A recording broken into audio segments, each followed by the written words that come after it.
Pakistan stock market 13% का drop. Bloodbath in Pakistan stock market.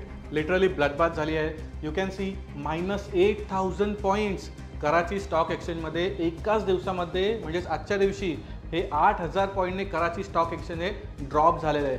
त्याचं reason काय?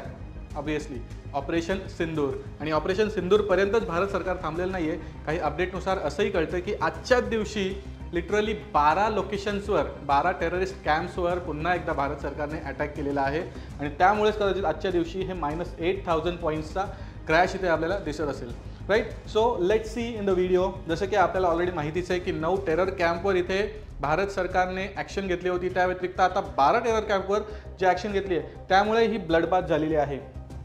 हे जे डिस्क्रिप्शन आहे यू कॅन सी, जसं की जेव्हापासून जे पहलगाम अटॅक झालं तेव्हापासून लिटरली पाकिस्तानचं स्टॉक मार्केट हे ड्रॉप होतं आहे. तेव्हापासून ते आत्तापर्यंत जवळजवळ 13% आसपास, म्हणजेच 15,000 पॉईंट्स पाकिस्तानी स्टॉक मार्केट हे ड्रॉप झालेलं आहे. आणि त्यानंतर ऑपरेशन सिंदूरपासून जर बघितलं तर कालच्याच दिवशी डिरेक्टली जे गॅप डाऊन झालं होतं हे 5.7% गॅप डाऊन, जवळजवळ 6,500 पॉईंटचं गॅप डाऊन तिथे झालेलं आहे. आणि आजच्याच दिवशी 8,000 पॉईंटचा क्रॅश. इट्स अनबिलिव्हेबल असा क्रॅश आहे. आणि लिटरली पाकिस्तान स्टॉक मार्केट हे कम्प्लिटली डिस्ट्रॉय झालेलं आहे. आणि स्टॉक मार्केटच्या सोबतच आता इकॉनॉमीसुद्धा डिस्ट्रॉय होण्याचे चान्सेस आहेतच आहेत. सो हे कराची स्टॉक मार्केटच्या बाबतीत झालं. इंडियन स्टॉक मार्केटमध्ये काय झालं आहे? जेव्हापासून लिटरली यू कॅन सी इथे 22 तारखेपासून जे पहलगाम अटॅक झालं तेव्हापासून ते आत्तापर्यंत इंडियन स्टॉक मार्केटमध्ये कुठल्याही प्रकारचा ड्रॉप इथे दिसत नाही. लिटल बिट थोडंसं डीप गेलं होतं. पुन्हा एकदा मार्केट एक स्टेबल झोनमध्ये आहे. ड्रॉप नसून इथे गेनसुद्धा नाही आहे. म्हणजे असं नाही म्हणू शकत आपण की ड्रॉपच झाला पाहिजे, पण गेनसुद्धा नाही आहे. सो इंडियन स्टॉक मार्केट कुठेतरी स्टेबल असल्याचे चित्र आपल्याला या ठिकाणी दिसतंय. त्यानंतर मग स्टॉक्सच्या बाबतीत पाहिलं तर मागच्या 15 ते 20 दिवसांमध्ये जो डेटा आहे तो बघा. यू कॅन सी हे जे निफ्टी 50चे स्टॉक्स आहेत, सर्व स्टॉक्स बघा, काही स्टॉक्स सोडून सर्वच्या सर्व स्टॉक्स ग्रीनमध्ये आहेत. म्हणजे स्टॉक मार्केटवर, इंडियन स्टॉक मार्केटवर एवढा असा इम्पॅक्ट नाही आहे. आणि पाकिस्तान स्टॉक मार्केट हे 22 तारखेपासून आत्तापर्यंत 13%चा ड्रॉप. 13% लिटरली 10%पेक्षा जेव्हा मार्केट ड्रॉप होतं त्यावेळेस मार्केट हे क्रॅशच समजलं जातं. सेन्सेक्स 30मध्ये सुद्धा आपल्याला सेम सिच्युएशन दिसतंय. त्यानंतर आपण जर पाहिलं तर वॉरलाईक सिच्युएशन ज्यावेळेस असते त्यावेळेस डिफेन्स स्टॉक्समध्ये कुठेतरी गेन होताना आपल्याला दिसतोय.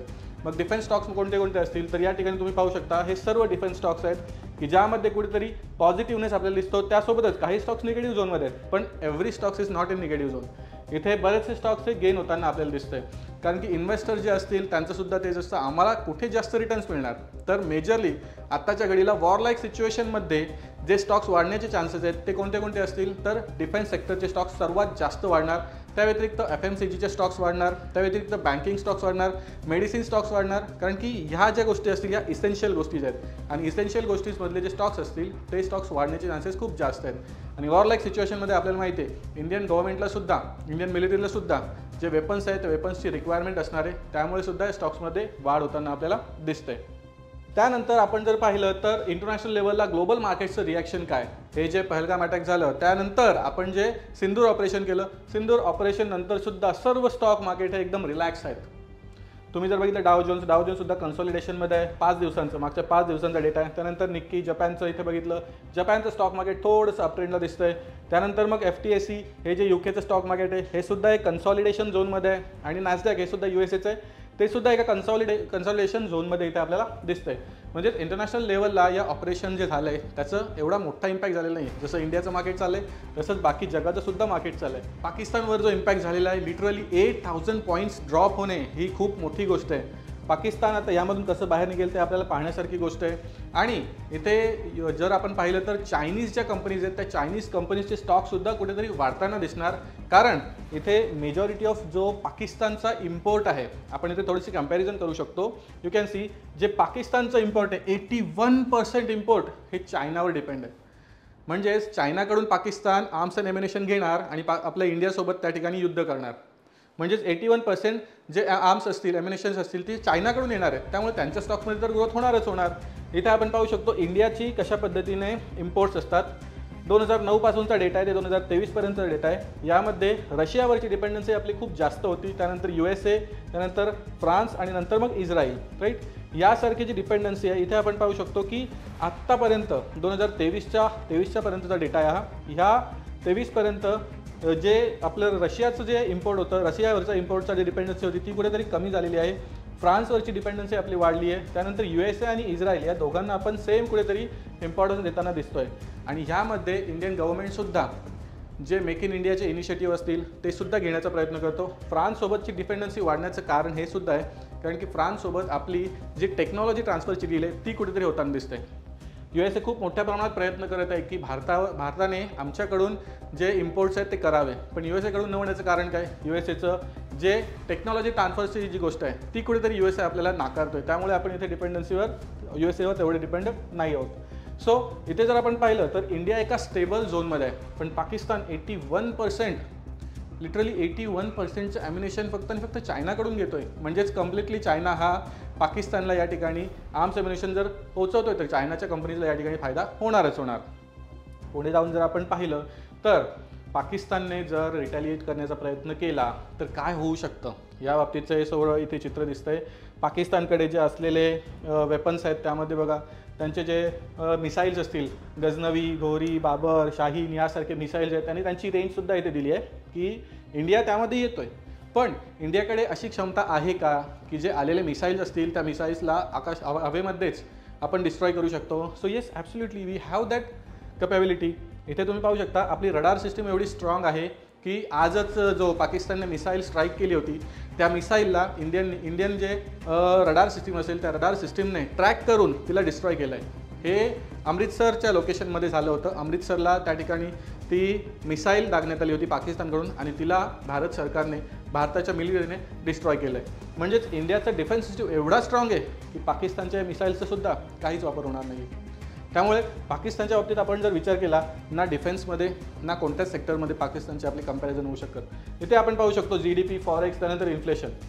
GDPच्या बाबतीत जर आपण पाहिलं तर GDP, भारताची GDP कुठेतरी आहे 4 ट्रिलियन आणि त्यानंतर पाकिस्तानची GDP आपल्याला पाहायला मिळत असेल कुठेतरी 0.3 ट्रिलियन म्हणजे 300 बिलियनच्या आसपास इथे दिसतंय. त्यानंतर आपण जर फॉरेक्सचा विचार केला, फॉरेक्सच्या बाबतीत इथे भारत 640 बिलियन तर इथे पाकिस्तान कुठेतरी $8 to 9 बिलियन आसपास इथे पाकिस्तानकडे फॉरेक्स रिझर्व आहे. आणि इन्फ्लेशनच्या बाबतीत आपण जर पाहिलं तर इन्फ्लेशन हे भारतामध्ये कुठेतरी 5%च्या आसपास आहे, तेच पाकिस्तानमध्ये कुठेतरी 25%च्या रेंजमध्ये इन्फ्लेशन दिसतोय. मग यासारख्या गोष्टी असताना सुद्धा पाकिस्तान हे इकॉनॉमिकली आपल्यासोबत कम्पेटेबल नाहीच आहे, तरीसुद्धा पाकिस्तानने मिलिटरीमध्ये जो मोठा खर्च करून ठेवला आहे त्यामुळे ते फायदा कोणाचा करतायत? जिथून इम्पोर्ट होणार आहे, आर्म्सचा इम्पोर्ट होणार आहे त्यांचाच फायदा होणार आहे. म्हणजेच कोण? तर चायनाचा इथे फायदा होणार आहे. या सर्व गोष्टींचा जर आपण विचार केला तर प्रिव्हियसली म्हणजेच काही वर्षांपूर्वी जे पाकिस्तानकडून थ्रेट्स आपल्याकडे आले, जे अटॅक्स झाले, जो टेरर अटॅक आपल्याकडे करण्यात आला त्यांचा हा इथे चार्ट्स इथे आपण इथे शो केलेले आहेत. जसं की 2001मध्ये जे आपल्या पार्लियामेंटवर अटॅक झालं त्यावेळेस काय झालं होतं? पार्लियामेंटवर ज्यावेळेस अटॅक झाला तेव्हापासून ते काही दिवसांपर्यंत मार्केट एक क्रॅश होत राहिलं. लिटरली 7%च्या आसपास या ठिकाणी क्रॅश झाल्याचं दिसतंय. त्यानंतर 26/11 ज्यावेळेस झाला, 26/11 जे मुंबईला अटॅक झाला त्यावेळेसची हे सिच्युएशन आहे. त्यावेळेस मार्केट हा कुठेतरी डीप जाऊन मग वर गेल्याचे चित्र आपल्याला दिसतंय. म्हणजेच अशा सिच्युएशनमध्ये, वॉर लाईक सिच्युएशनमध्ये कुठेतरी मार्केट हे ड्रॉप होतं. आणि ह्यावेळेस पाकिस्तानचे लिटरली नशीबच असतील की वॉर झालेला नाही, कारण ज्यावेळेस हे 26/11 झालं त्यावेळेस सिच्युएशन खूप टाईट होती, तरीसुद्धा भारताने कुठेतरी एक शांत बाजू घेतली. आणि त्यानंतर मग ज्यावेळेस आता जर आपण पाहिलं तर मेजॉरिटी गव्हर्नमेंट असेल त्यावेळेस एक स्ट्रॉंग स्टान्स घेऊ शकतो आणि ह्या झोननंतर कुठेतरी मेजॉरिटी गव्हर्नमेंट आपल्याला दिसते. आणि उरीच्या वेळेस झालं, उरीच्या वेळेस काय झालं? आपण लिटरली त्या ठिकाणी पाकिस्तानमध्ये जाऊन, पाकिस्तानमध्ये म्हणजेच POKमध्ये जाऊन जे की आपलंच आहे त्या POKमध्ये जाऊन तिथल्या दहशतवाद्यांचा खात्मा करण्यात आला. आणि त्यावेळेससुद्धा मार्केट एक स्टेबल होतं. लिटिल बिट एक अप ट्रेंड देऊन मार्केट फॉल झालं होतं. लिटिल बिट अप ट्रेंड देऊन या ठिकाणी मार्केट ते फॉल झालं होतं. आणि फायनल ज्यावेळेस पुलवामा झाला, पुलवामा झाल्याच्या वेळेस काय झालं? मार्केट हे पुलवामा झाल्यानंतर क्रॅश झालं. पण पुलवामाचा ज्यावेळेस बदला घेण्यात आला, ज्यावेळेस जी एअर स्ट्राईक करण्यात आली त्यावेळेस मार्केटने जी रॅली दिली, अनबिलिव्हेबल अशी रॅली होती. You can see V shape recovery या ठिकाणी झाली होती. आणि त्यानंतर आता जे पहलगाम अटॅक झालं त्या पहलगाम अटॅक नंतर जे मार्केट आपलं आहे त्या मार्केटच्या बाबतीत आपण जर विचार केला तर कन्सॉलिडेशन झोनमध्येच असल्याचं आपल्याला चित्र दिसलं. पण आजच्या दिवशी जे झालं आहे हे कुठेतरी पाकिस्तानसाठी भयानक आहे. पाकिस्तानसाठी खूप भयानक आहे. तुम्ही पाहू शकता निफ्टी, आपली जी निफ्टी आहे ती 250 पॉईंटने, फक्त 250 पॉईंटने इथे ड्रॉप झालेली आहे. 1%चा फॉल इथे दिसतो आणि ते सुद्धा शेवटच्या क्षणाला आलेलं आहे, शेवटच्या क्षणाला.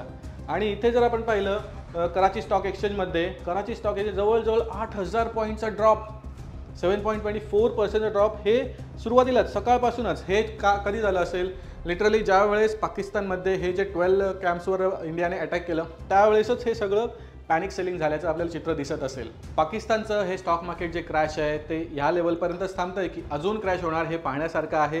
ज्या वेळेस ऑपरेशन सिंदूर झालं त्याच दिवशी लिटरली 6500 पॉईंटचा गॅप डाऊन पाकिस्तानच्या स्टॉक मार्केटमध्ये झाला आणि आजच्या दिवशी जे 12 टेरर कॅम्प्सवर इंडियन गव्हर्नमेंटने, इंडियन मिलिटरीने अटॅक केलेला आहे, त्यानंतर हा जो पॅनिक सेलिंगचा आपल्याला दौर दिसतोय तो कंटिन्यू राहतो की हा इथेच थांबतो, हा एक पाहण्याचा विषय. आपल्याला काय वाटतं कमेंटमध्ये मला सांगा. ही व्हिडिओ जर आपल्याला आवडली तर लाईक करा, शेअर करा, कमेंट करा आणि अशाच प्रकारच्या एनर्जेटिक कंटेंटसाठी आमच्या चॅनलला सबस्क्राईब करा. भेटूया पुढच्या व्हिडिओवर.